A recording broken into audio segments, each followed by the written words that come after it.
Hi, this is Michael Buffer, and welcome to the BoxHard Podcast. Hello, everyone. This is Mikey Garcia. Yo, it's your boy, the odd guy himself, Malik King Scott.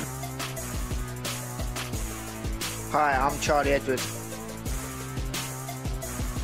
This is Fast Eddie Chambers, and you're listening to the BoxHard Podcast with my main man, Joey Coastman. Hello everybody and welcome to episode 77 of the BoxHard Podcast. I'm your host Joey Coastman. I'm joined as always by Mr. Ayaz Sumra. Ayaz, how are you doing?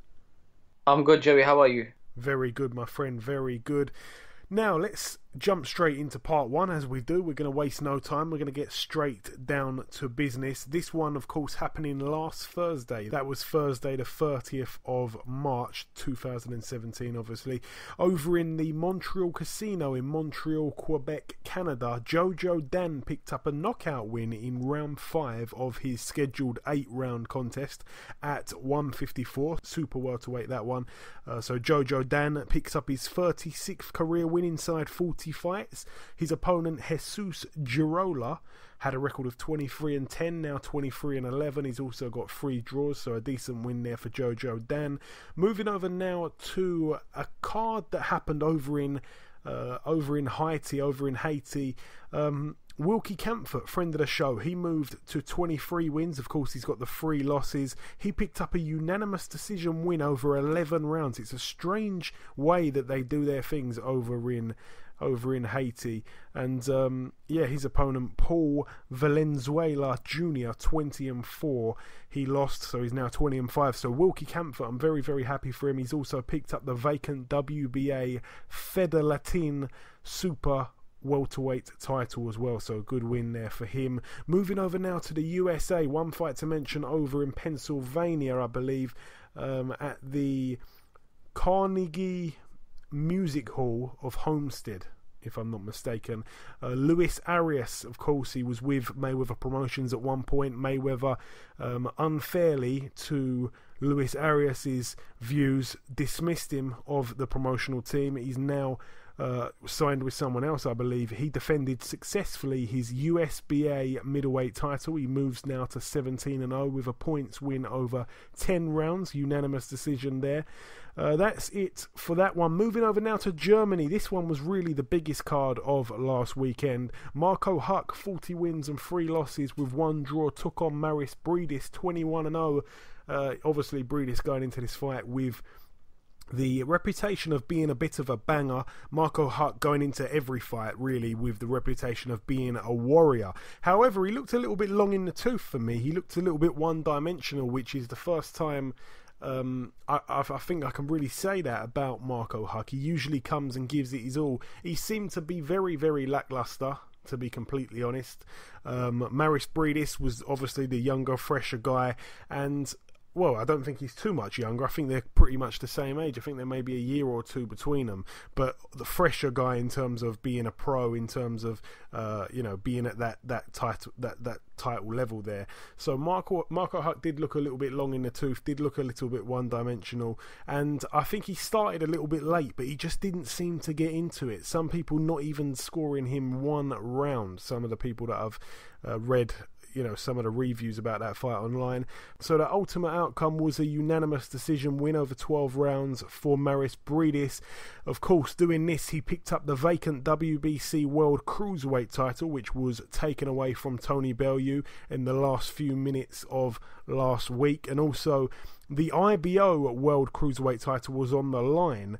We know that the IBO is not really a proper world title. Don't say that around Chris Eubank Jr., of course, but the sanctioning fees were not paid by Bridis, so he would have become the IBO world champion by winning this fight, along with the WBC, as I just mentioned. But no, he's only the WBC champion, so he paid the fees for that, but he didn't pay the fees for the IBO.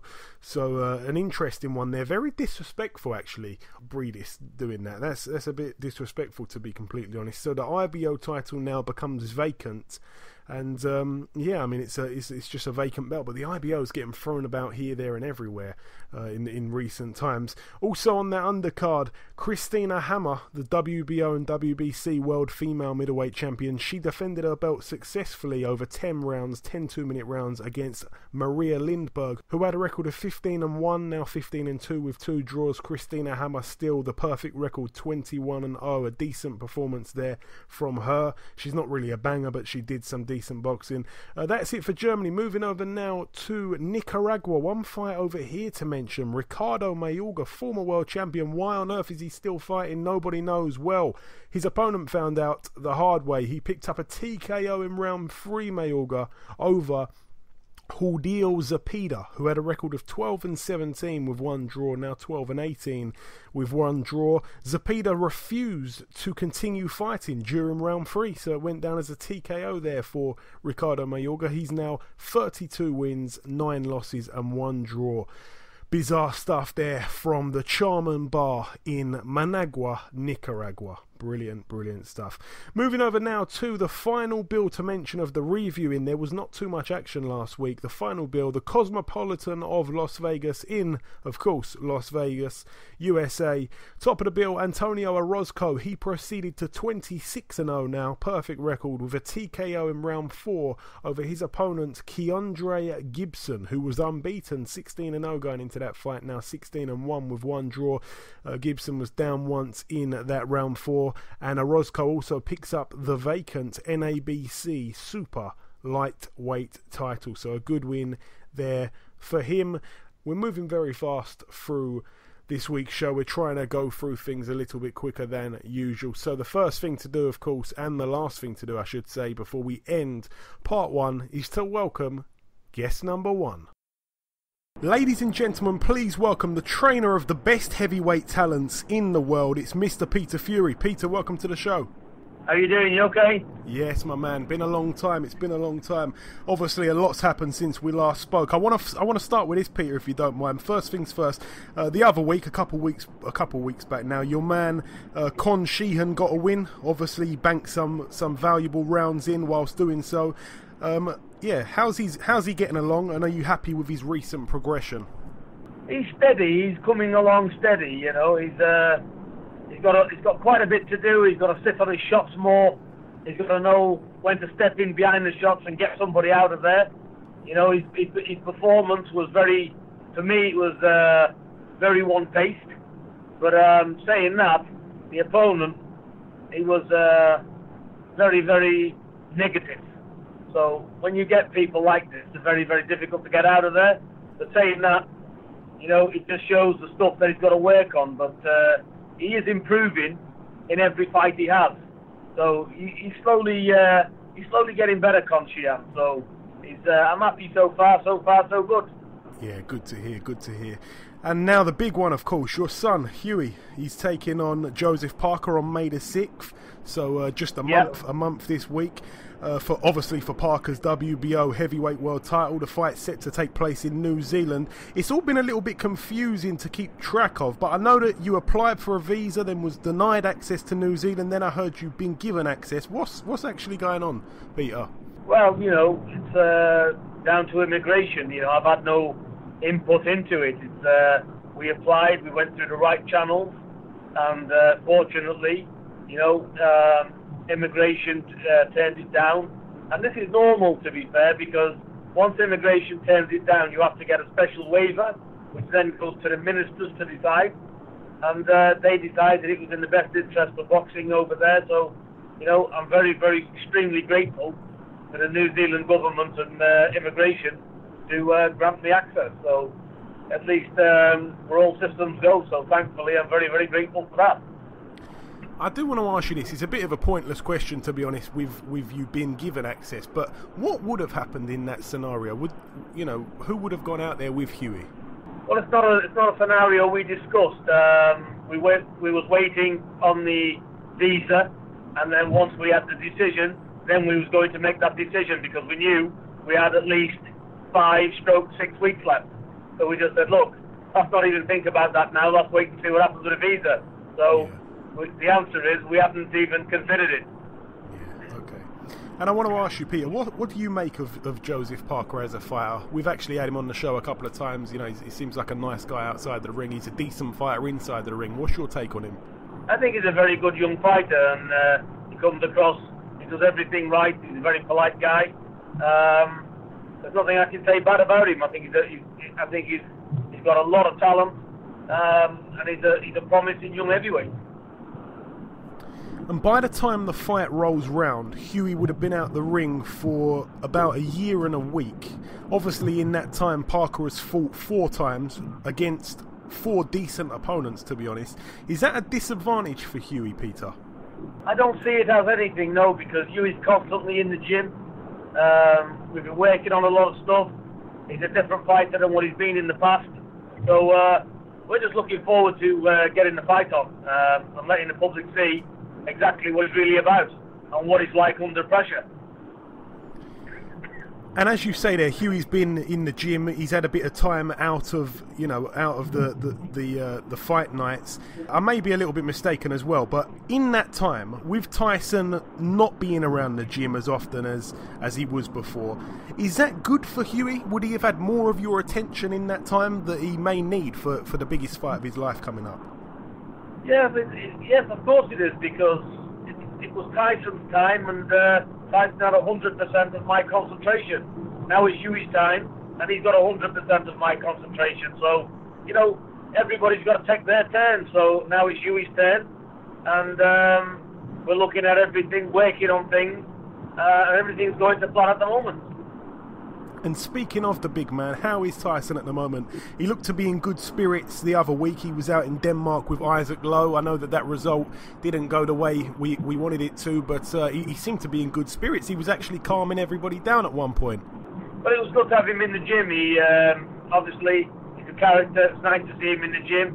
He seemed to be back to his old self, and it was nice to see him. Apart from that, that's all I can tell you, really.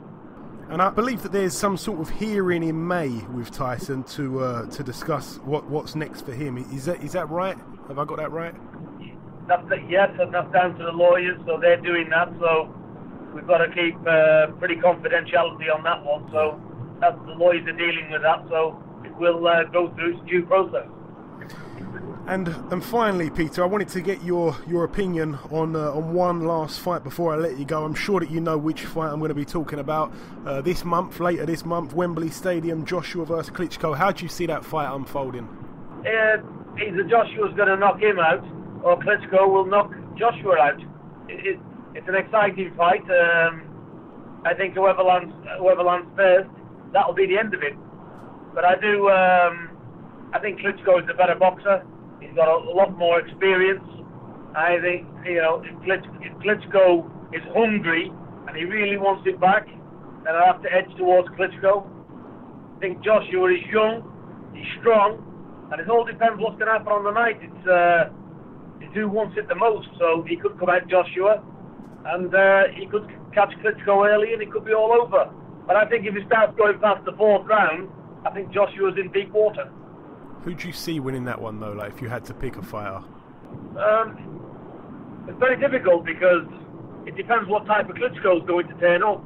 But if it's a Klitschko of old, I'd have to pick Klitschko, to be honest. I think a lot that of doesn't mean to say, I don't know, he's 40, 41, he's been beat. What's that done to him? Although I don't see that being much. So, like I said, it just depends. Is this Klitschko coming for pride? Or is he coming for a payday? Yeah. That we don't know. Yeah, it's still a very intriguing fight, of course, but it makes you laugh, some of the comments you see online, because you know the job that Tyson did on him. He's all of a sudden old overnight, and it's going to be a walkover job for Joshua. That's quite amusing to me when I see stuff like that online, to be honest. Well, maybe they're right. You know. Father Time may have caught him up, but he may just be coming for the payday. If that's the case, then we have to agree. But if he's not, Joshua's can't need to be worried. That's my opinion. Yeah, I think I have to agree with you completely there, Peter. And just before I let you go, I thought I had a lot more questions than I actually did. We've kind of whizzed through it. I've run out of things to say. Is there anything you want to say before we let you go? I just want to get, we just want to get rid of politics, do what we do best, the boxing, and look forward to getting back on the train and lifting these world titles. That's why we're in boxing. We're in boxing to win a Commonwealth belt or whatever. We're into world level boxing, so hopefully Hughie Fury can bring that strap back. Absolutely, God willing. Okay, listen, Peter, it's always a pleasure talking with you, my friend. It's always a pleasure talking with you. Thanks for giving us a piece of your time. Send my best to Hughie, and we'll catch up soon. I will do. I'm sorry for the delay.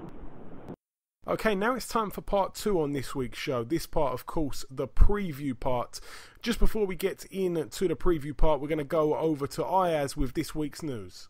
Andre Ward will defend his WBA, Super, IBF and WBO against Sergey Kovalev in a rematch on June the 17th.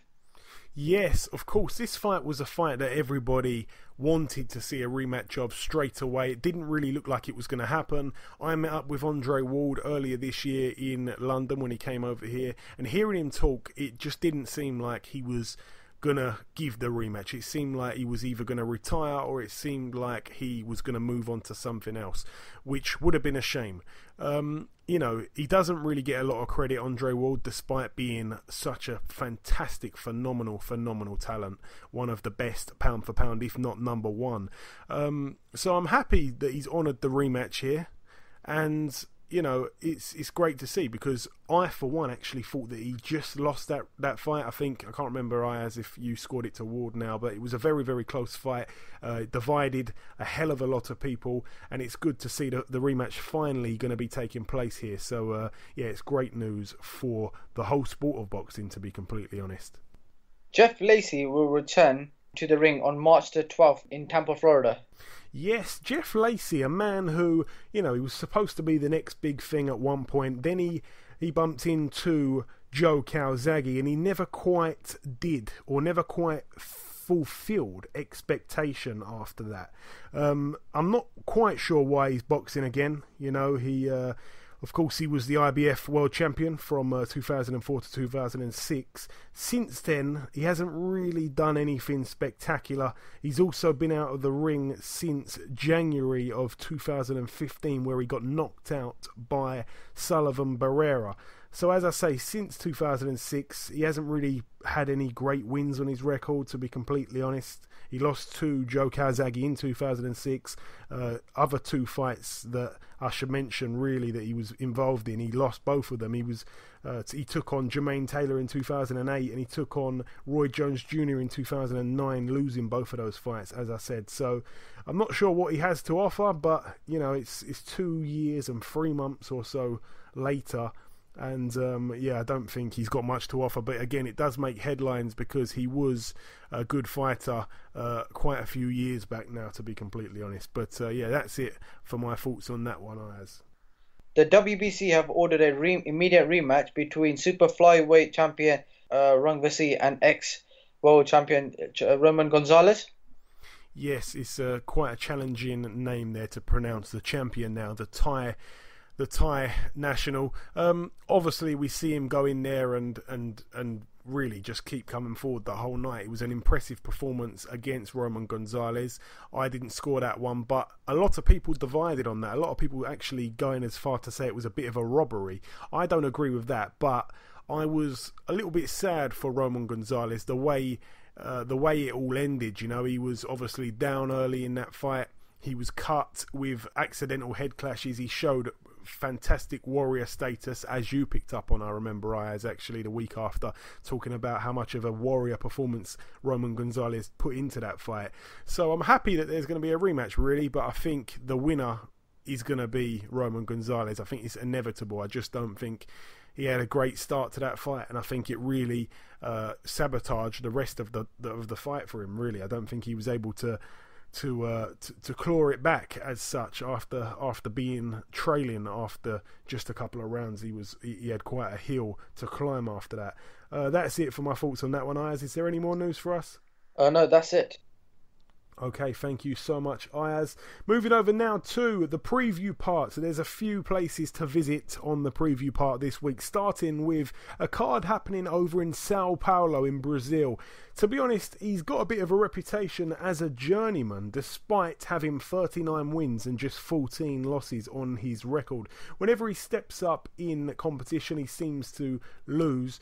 But we're going to give him a mention anyway, an honourable mention to Rafael Zambrano Love. Obviously, we see him get stopped by Anthony Joshua quite a while back now. He's in his 55th professional fight, and he's also fighting for the Brazilian heavyweight title against a man out there with a record of 5-0 by the name of Leandro Rufino. That's a 10-rounder at heavyweight there, so all the best to Mr. Love.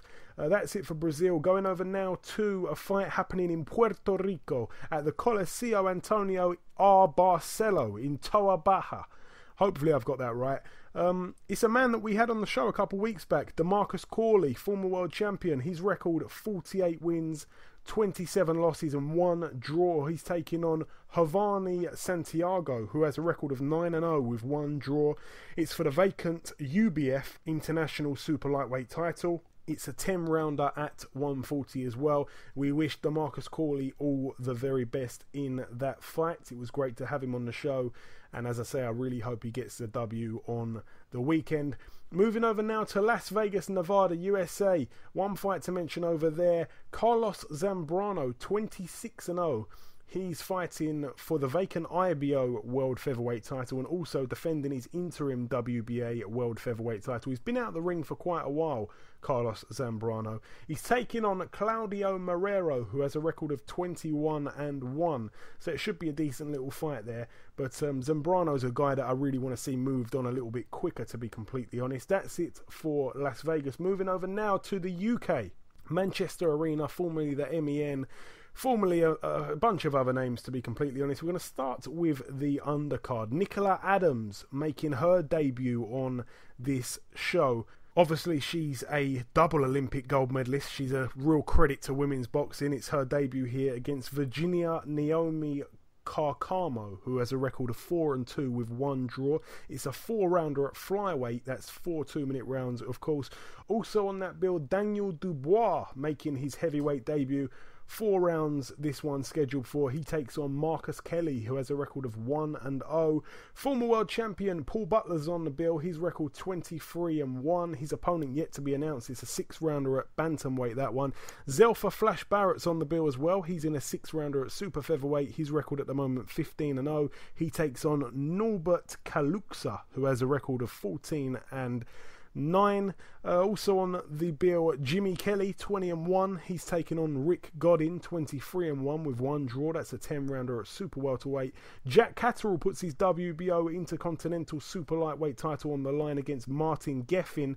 Geffen with the record of 28-8 with 1 draw. Jack Catterall a perfect 17-0. Former world champion Zolani Tete. He's been completely gone. He's been a ghost for a little while. He's back here in a 12-rounder at bantamweight against Arthur Villanueva, who has an impressive record of 30-1. Zolani Tete 24-3. A real talent in the bantamweight division. Also on the bill, Terry Flanagan defending his WBO World Lightweight title. He actually has the longest winning streak of any British boxer right now. 32-0, putting his belt and his record on the line against Peter Petrov, who has a record of 38-4 with 2 draws. An interesting fight that, though. I believe that Terry Flanagan, he's impressive, you know. When he shows up, he fights impressive. A couple of his defences, they've been a little bit under par. When he won the world title, it was a little bit questionable. And I remember when he took on Magdaleno, he absolutely blew him out. It was really, really impressive. And now he's in there against Petrov. I hope we see a good Terry Flanagan, because a good Terry Flanagan's, you know, he's easy to watch. He's fan-friendly. But some of his defences, he hasn't really looked 100%. I'm not quite sure why. But so I really hope he's getting up for this fight. I truly do. And the main event, I believe, is going to be the Battle of the Liams. We had one of them on last week's show. Liam Williams, 16-0 with 1 draw, taking on former WBO light middleweight world champion Liam Smith, 24-1 with 1 draw. This one's for the interim WBO world super welterweight title. I've actually noticed that the interim WBO world titles just come out of nowhere. So I'm interested in that, really. I don't really like the fact that there's all these, world title belts, interim, super, regular. It does get very confusing. So I don't think that the interim WBO is a title that's going to do any justice to the confusing situation that we already have. But I think that's a great fight, Liam Williams against Liam Smith. I want to go over to you, Ayaz, on this fight, to be honest. It's very, very interesting. Liam Smith obviously mixed it at the higher level. But when we talk about the higher level that he mixed it in, it was really that one fight against Canelo. He hasn't really fought any world beaters. Neither has Liam Williams, of course. We all know that. He's very, very humble. And he respects Liam Smith as well. So it's definitely going to be a really, really good fight. And I'm looking forward to it. How do you see it unfolding? This is going to be a really good fight, the battle of the Liams. But if I'm going to choose with the winner, I'm going to go with Liam Smith. I think Liam Smith is a very talented fighter. All I can say is that when he fought Canelo, he did very good against Canelo as well. So when he's fought one of the best pound for pound fighters, which is Canelo, and he's going to bring that experience to this fight. Yeah, I think some people forget how well he did against Canelo. Despite losing how he did, he showed some great class during that fight, and people like to forget that, I think. He's definitely got the more classier punch output, the more classier... the way he goes about business is a little bit more classier, a little bit more precise than Liam Williams does. But Liam Williams can have a fight as well. And I think Liam Williams can have a fight a lot better than Liam Smith can. Liam Smith hasn't really been put in that position. But I think Liam Smith, he's brilliant, asset of body punching, which all the Smith brothers, to be honest, have got that little asset tucked in their arsenal. I think that could potentially play a part here. I hope I'm wrong, but we will see, and may the best man win. It's a great fight. We love fights like this to be made in Britain, of course. Moving over now to a card happening in York Hall. Ben Jones, former European champion, 22-5, friend of the show. He takes on Jason Cunningham. Jason Cunningham, 21-3. I'm not sure how many rounds it's scheduled for, but it's a featherweight, this one. Jason Cunningham, he's actually an underrated fighter. This is a really, really good fight. I think it's even probably a 50-50, if I had to say so. Jason Cunningham, he's got the 3 losses on his record. 2 of them have been super close, and the other one, which wasn't close, was against Cal Yafai, and there's no shame in that. Look where he is now. So I think Ben Jones is in a real fight here, and it's overdue, because he likes to test himself. He likes to be in those fights where he's perhaps an underdog, or where he's got to really think about it, and I'm happy that he's got this opportunity. It's at the home of British boxing, York Hall, so all the best to Ben Jones in that one. Moving over now to a card happening in the Oasis Leisure Centre in Swindon, Wiltshire, United Kingdom. Couple fights to mention on this bill. Sam Smith, 3-0, his opponent yet to be announced. It's an 8-rounder at light heavyweight there. I was shocked that Sam Smith, the sniper, has been moved pretty slowly. He's been a pro now for quite a while. He's only had 3 fights in that time. I know that he's being looked after by Paddy Fitzpatrick. I remember having Paddy on the show so long ago. It feels like ages ago we had him on the show, and he was talking about Sam Smith, and I think it was after Sam's first or second fight. So to think he's only had 1 or 2 fights since then is quite staggering. Also on that bill, Luke the Duke Watkins, 9-0. He looks to move to double-figure wins. His opponent to be announced as well. That's a 10-rounder at Cruiserweight. So all the best to both men there, both being looked after by Paddy Fitzpatrick, who's a guy who, to be honest, out of all the boxing trainers and all the boxing voices, I do like to listen to Paddy Fitzpatrick. He's got that kind of voice you just keep listening to. I really do have a lot of love for Paddy Fitzpatrick. Moving over now to a fight happening in West Midlands at the Venue in Dudley, United Kingdom. One fight to mention on here that has got a potential to be a bit of a war. Andrew Robinson, 18-3, former opponent of Lee Markham, which was a great fight, former opponent of Frank Buglioni, which was a great fight. He is a bit of a warrior. He's taking on super durable journeyman Adam Jones. 6 wins, 20 losses and 4 draws. The reason why I bring this fight up is because Adam Jones is a journeyman that I've been looking at quite a lot recently. He's been in back-to-back fights. He is as tough as they come. I don't even think he's been stopped yet. He's been in there with some good fighters as well, and he keeps coming forward. He's horrible to fight, actually. He's I wouldn't advise putting any kind of prospect in with him, because he's really got that potential to upset you, because he just keeps coming forward all all the time. He does not take a step back. He's as tough as they come. Also on that bill, William Warburton. He's a super journeyman again who's capable of upsetting people. So he's in a fight as well against Tyler Denny, who has a record of 4-0 with 2 draws. That again is not going to be a walkover. Both those fights mentioned there are both 6-rounders and they're both at middleweight. Moving over now to the big one again. There's another big fight happening this weekend at the MGM National Harbour in Oxon Hill, Maryland, USA. This is a fantastic card. We're going to be speaking to one of the men on this bill very, very shortly. We're going to start with the fight at the bottom of the card. Patrick Harris, 10-0. He's in an 8-rounder at super lightweight against Omar Garcia, 6-6. His record. Also on the bill, Jesse Hart, 21-0. He takes on Alan Camper, 16-2. That's a 10-rounder at super middleweight. Jesse Hart, a man that we should be speaking to on this show at some point. I have reached out to him. I think we will be speaking to him in the coming weeks at some point, hopefully. And also a man that's been on the show before, Mike Yes Indeed Reed. He's 21-0 as well. He's in a 10-rounder at super lightweight, 140 against Reyes Sanchez, who has a record of 26-9 with 2 draws. That should be a good fight. Again, Mike Reed's a guy that likes to test himself as well, so I'm happy for him to be on a platform like this. It's a great bill. Also on the bill, Alexander Gvozdyk, 12-0. He's in a 10-rounder at light heavyweight against Yunieski Gonzalez, who has a record of 18-2. That should be a good fight. Gvozdyk, of course, being the Olympian, he's got that amateur background. It's going to be a good fight. He's a promising fighter. Oleksandr Usyk's on the bill, defending his WBO World Cruiserweight title. He's got a record of 11-0. He takes on the man we're going to be speaking to very shortly, Michael Hunter, 12-0. Both men undefeated. Somebody's O has got to go. It's a 12-rounder at cruiserweight. It's a great fight, this. 2 guys that, again, have got that background in the amateurs. Both guys... I think Michael Hunter just fell short of the 2008 Olympics. He was in the 2012 Olympics. Alexander Usyk was in both of them. He won a gold medal in 2012. They've both been targeting the Olympics. They've both just narrowly... They could have ended up fighting each other. It didn't happen in the amateurs. It's now happening in the pros. And rarely do we see a fight like this with 2 guys who've got the Olympic background. They're both undefeated and they're both still...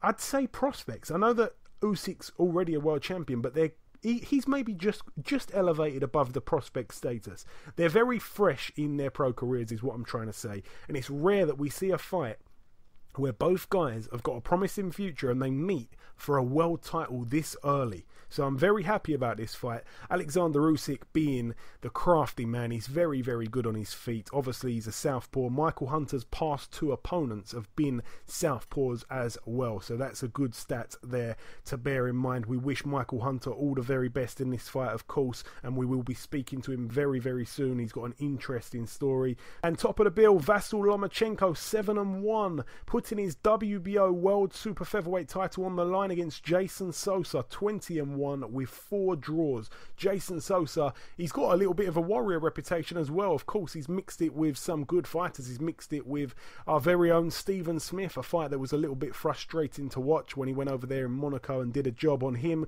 Obviously, he's been in there against Nicholas Walters and a few other guys. Jason Sosa is one of my favourite fighters to watch. I really am a big fan. But Lomachenko, we know he is absolute class. Ayaz, firstly, I know that this fight is one that me and you and many other guys are very much looking forward to. Vasyl Lomachenko being outrageously good. He's almost too good.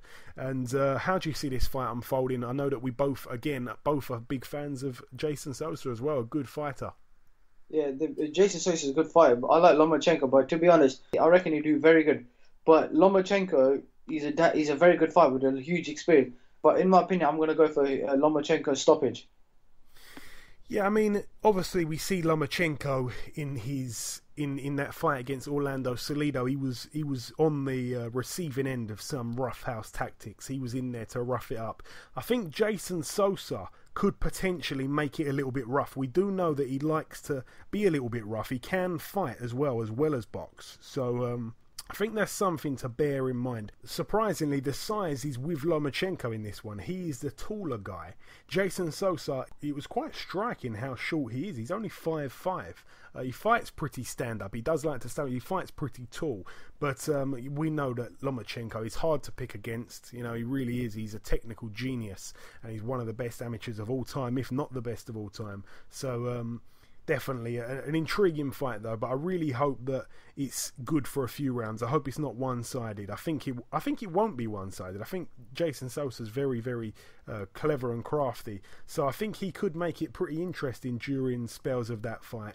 I'd like to see him pull off the upset, but to be honest, I have to side with you, Ayaz. I can't really see it. I think Lomachenko. I'm gonna go. You've gone with a stoppage for Lomachenko. I'm gonna go with Lomachenko on points, Ayaz, on this one. I'm gonna go with Lomachenko on points. I can't remember what we are on the prediction league. Have you got any idea what it was? I think, was it 4-2 to me last time? We really need to keep check of this. Yes, it was. Okay. So yeah, it's 4-2 to me. So we'll look out for that, and hopefully we will remember the scores for next week. That's it for the MGM National Harbour. Moving over now to the final bill to mention. This one happening this Sunday, the 9th of April 2017, which I will add is the 1-year anniversary of Anthony Joshua picking up the IBF heavyweight title. One fight to mention. The Novo at LA Live, which is the name of the venue, in Los Angeles, California, USA. 2 fights to mention on this bill. Alejandro Luna, 21-0, decent fighter, prospect. He takes on Andrei Klimov, who has a record of 19-3. Obviously, we know Klimov's mixed it at a decent level. That could be a good fight there. That's just one for the, that's one that's gone under the radar. That's one that's not world level. It's pretty much European-ish level, thereabouts. But that could be a really, really good fight. That's a 10-rounder there at lightweight. And finally, the final fight to mention, Josecito Lopez, 34-7. He takes on Saul Corral, who has a record of 23-8. That's a 10-rounder at welterweight. And that wraps up the talking. We've done the review part, we've done the preview part, we did the news at the start of part 2, we spoke to Peter Fury. It's now time to welcome our second and final guest. Ladies and gentlemen, please welcome the former London 2012 Olympian, and as a pro he has beaten all 12 of his opponents thus far. It's of course Mr. Michael Hunter. Welcome to the show, Michael. Hey, how y'all doing? Hey, we're very good over here, my friend. We're very good, thank you. How about yourself? I'm good. By the way, I loved London over there. That was a beautiful place. The people were so beautiful, and the hospitality was excellent over there. Hey, on behalf of all the fellow Londoners, I want to thank you for that. Now, Michael, just before we get into the big fight this weekend, of course, I wanted to touch on a couple of other subjects, just to let the British boxing fans know a little bit of a backstory about yourself, if you don't mind. Obviously, we know that you're the son of Michael Hunter Sr. Your father was a good boxer as well. He was part of a very exciting era in the heavyweight division through the late 80s and early 90s. Obviously, he fought a whole bunch of brilliant guys. I wanted to ask you, Michael, was it your father that started you off in boxing? It runs in my family. My grandpa, on my mom's side, did a lot of advising for fighters, worked with a lot of different fighters, Joe Frazier, Joe Louis, and all sorts of other people. So we actually owned a boxing gym in Santa Monica, Muhammad Ali's boxing gym in Santa Monica, way back in the day before I was around. So it's on both sides of my family. So, but yeah, I would have to say I was definitely biggest inspiration was my father to start me off. I wanted to be just like him, so there was no room for any other sport, pretty much. I mean, I played other sports, but boxing was something very passionate that my family was about. So we always watched all the fights in the 90s and early 90s and stuff. So it was just inevitable for me. And my little brother's a fighter, so it's a background, a lineage type of thing. Yeah, I mean, how could you do any other sport after just hearing that there? Speaking of your father, Michael, obviously, He's sadly no longer with us. Like many other retired boxers, there's always some kind of bizarre event that took place around their demise. I've read little bits online about what happened. I know it must be a bit of a touchy subject. Do you mind talking about what actually went down?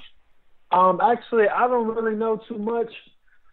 I know that he was killed by 2 undercover cops. Supposedly he was doing something, or they were doing something that he was doing something that he was not supposed to be, obviously.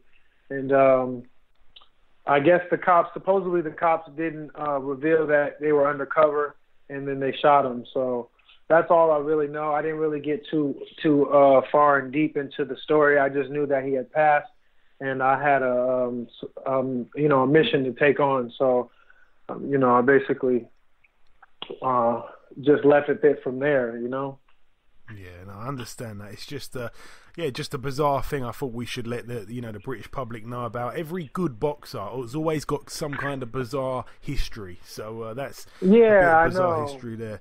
Another interesting fact about yourself is that you helped Vladimir Klitschko prepare for his David Haye fight back in 2011. What did you make of that experience? He was only an amateur at the time, of course.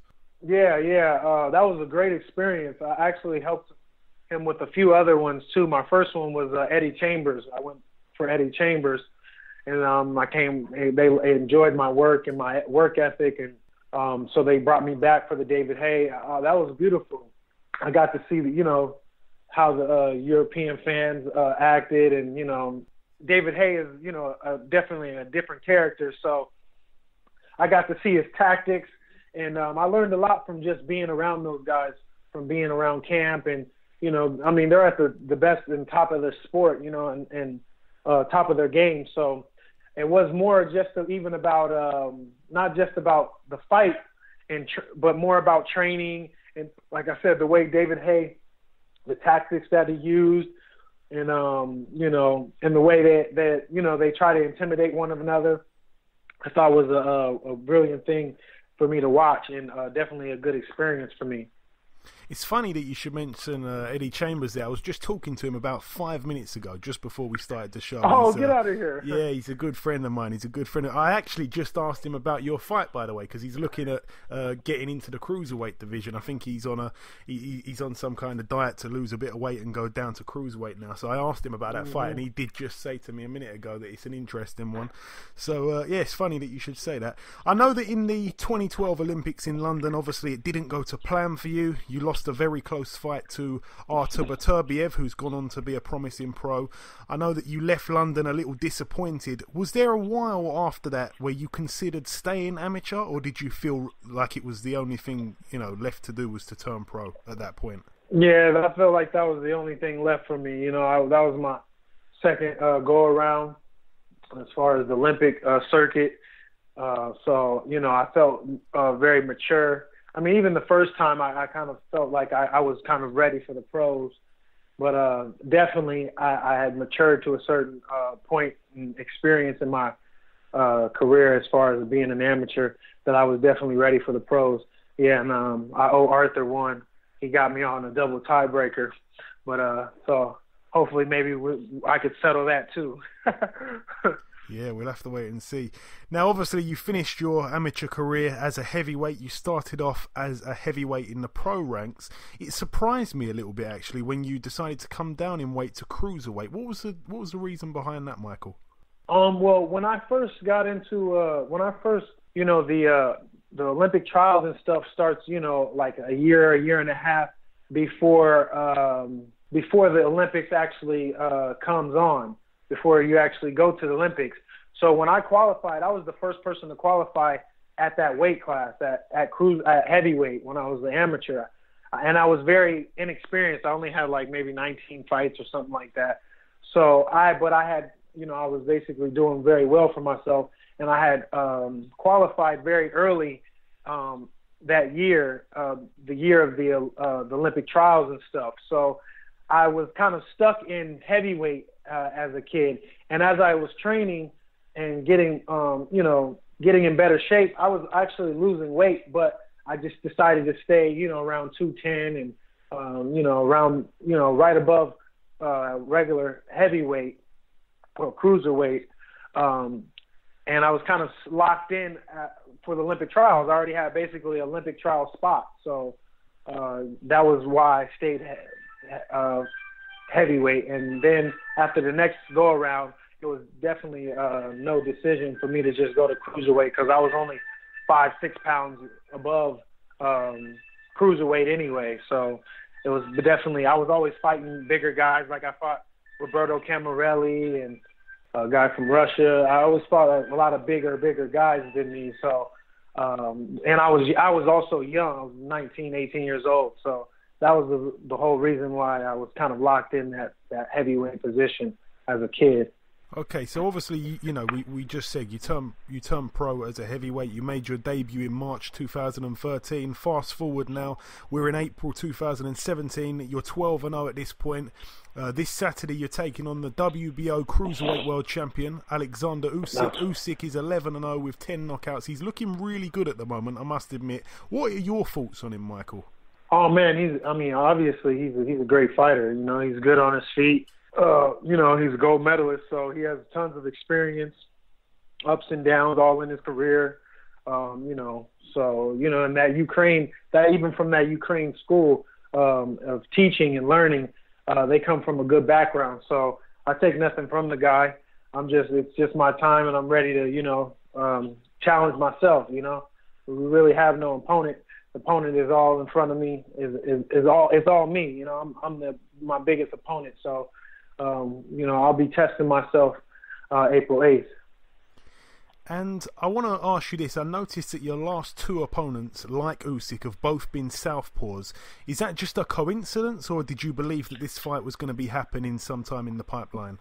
No, just a coinky-dink. I just really, the cruiserweights have tons of, everybody's turning southpaw, and cruiserweights are more of a, for overseas, the Europeans and, really run that weight class over there. So, and everybody's like basically southpaw. So I just think it was just a random thing.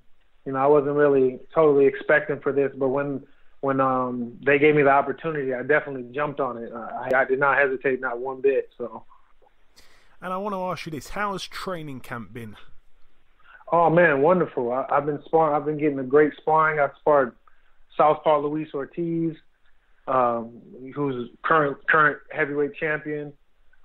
Before that I sparred the former champion. What's his name? Hold on. I can help you if you tell me which weight class. Cruiserweight, was it? Anthony Joshua just beat him. Anthony Joshua just beat him. He's not for the title. Not Charles Martin. Yeah, Charles Martin. Oh, I was sparring in Vegas. Yeah, because he's in Vegas. That's where I'm originally from. So I was sparring out there with him for a few times, and then I came out to Florida and I got some work with Luis Ortiz, who's also southpaw. And then for speed, I've been sparring with Andre Durrell and a couple other guys. So I've been getting a lot of work and a lot of different looks. And camp I can't complain. Camp is wonderful.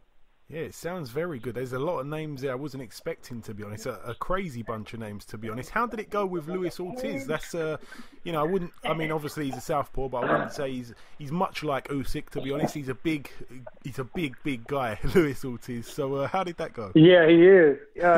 He's you know what's crazy is he's super crafty, so that's what we liked him for. We liked him for his craft, and he's not a slow guy. He has big power. We know that he doesn't, Usyk doesn't hit hard as him. So, but it's just different looks and different southpaw looks, and see how the southpaw actually would go about, competing with somebody like me. So it was great. It was good work for sure. Yeah, no, I'm very happy to hear you say that. Obviously, as I say, you went from heavyweight to cruiserweight. Over here in Britain, a cruiserweight champion just moved up to heavyweight. I don't know if you really paid too much attention to it, but did you manage to see Tony Bellew's fight with David Haye at all? Yes, I did. I heard he was moving up too. Hopefully, I can get that WBC belt. Yeah, well, I think just last weekend the WBC stripped Bellew and put it on the line for Marco Huck against the other guy, Breedis. So I didn't know that. For that. Yeah. Oh, but no, the fight was. I was not expecting the fight to turn out how it turned out. I was kind of expecting David Haye to do a lot better. I thought he was going to I thought he was going to win the fight just from experience and skill. But that's why they fight, because you never really know what's going to happen. And Tony showed a lot of heart out there, and a lot of respect. He was. You could tell he was very classy after the fight, and I thought it was a beautiful fight. I mean, I heard they might be fighting again. Is that true?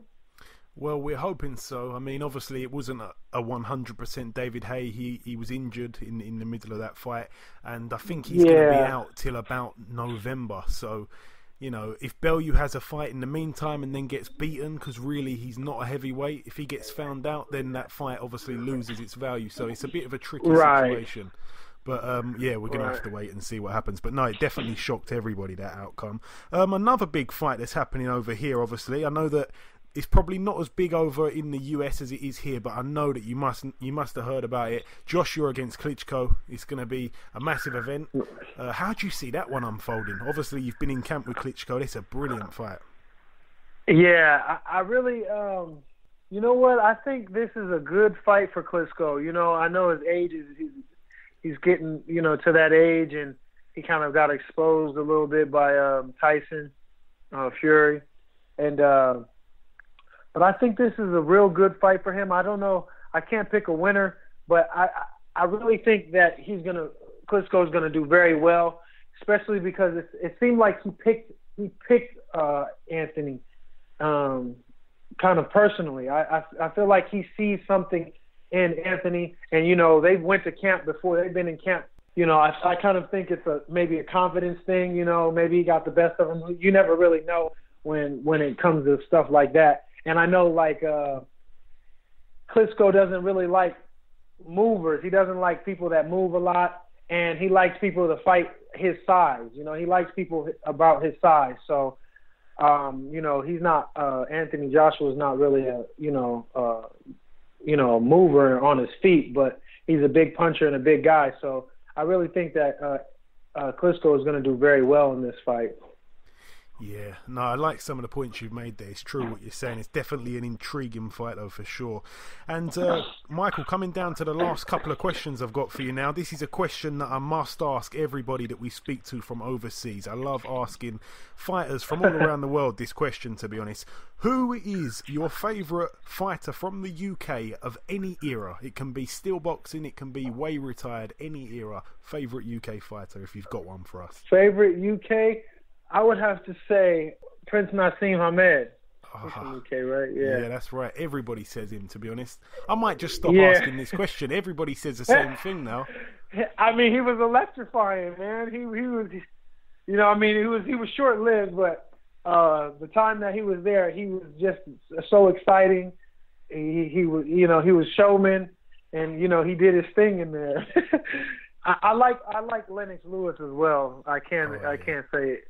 I mean, that's another one who's basically a legend. So if I had to say anything behind that, it would have to say him as far as boxing skill and the way I love the way he left the game. He left it on top and very respectful, and he left a winner.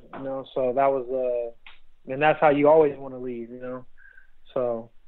Yeah, absolutely, man. Absolutely. Two of our best fighters. I think I'd probably have to agree if I was being asked that question, to be honest. And finally, Michael, my final question for you now. You don't have to give it to us if you don't want to, but if you do have one, please let us know your prediction for your outcome of the fight on Saturday. How do you see that fight ending in your heart of hearts? I feel like I'm going to win. I don't know how I'm going to win. What will be the total decision, but I feel like I'll win unanimous for sure. The least I'll do is win unanimous.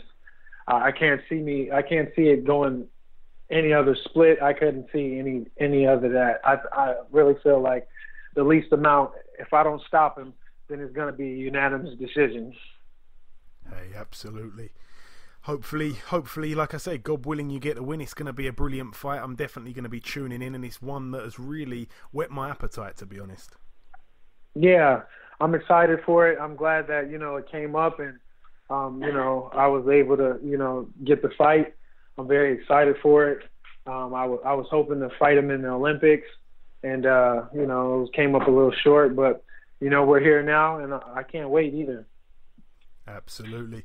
Okay, listen, Michael, it's been a pleasure having you on the BoxHard Podcast. Thank you so much for coming on. Best of luck for Saturday night, and God willing, next time we're talking, I'll be talking to the new WBO Cruiserweight champion of the world. That's right. God bless you guys. I appreciate you. Thank you so much. Okay, and that wraps up what's been another episode of the BoxHard Podcast. This was episode number 77. I've been your host, Joey Coastman. Ayaz Sumra has been Ayaz Sumra. A big thank you to our two guests on this week's show, heavyweight trainer Peter Fury and the undefeated cruiserweight contender Michael Hunter. I really hope you've enjoyed listening to this week's show. We've just recently, by the way, made an Instagram page where each week we post all of our latest shows. So if you're on Instagram, please give us a follow at BoxHard Podcast. We do follow back. Once again, if you'd like to get in touch with us for a shout out or to voice your predictions, anything on any upcoming fights, we can be contacted via Twitter at BoxHard Podcast. Once again, we'll be back next week with another big show as per usual. Until next time, take care.